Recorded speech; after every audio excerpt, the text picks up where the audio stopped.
ففروا إلى الله إني لكم منه نذير مبين.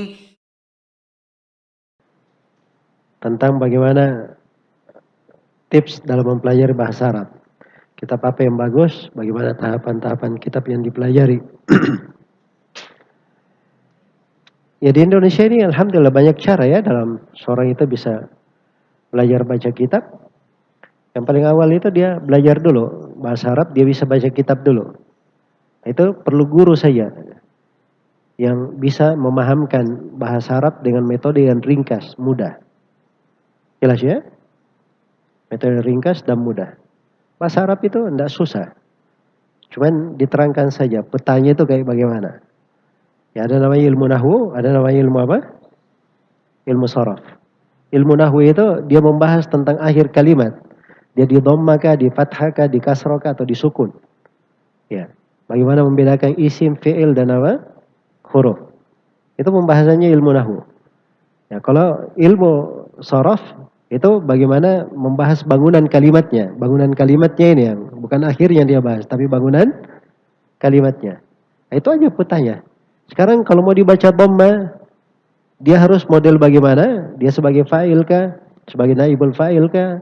Atau sebagai apa? Disebutkan poin-poinnya. Dia kapan dibaca fathah? Dia sebagai ini. Itu saya setelah tahu semuanya, petanya secara umum, nah, baru dia masuk ke dalam rinciannya satu persatu. Nah, maka dengan itu akan mudah. Setelah itu dia perlu guru untuk latihan membaca. Nah, setelah dia bisa membaca, tahapan pertama dia belajar al-ajurumiyah. Setelah belajar al-ajurumiyah, dia naik ke tingkatan berikutnya, mutammim al-ajurumiyah. Ini penyempurnanya. Setelah belajar mutammimah, boleh dia belajar qatrun nada, ya. Boleh juga dia belajar apa namanya?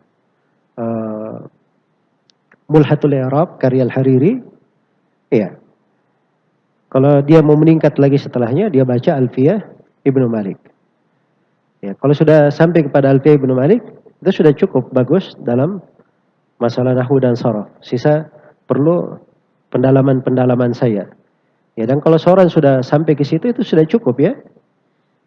Yang lainnya dalam fikih bahasa itu akan datang nanti. Di dalam kajian ayat-ayat Al-Quran dan hadits-hadits Rasulullah, kadang di sela-sela pembahasan itu ada pendalaman-pendalaman makna.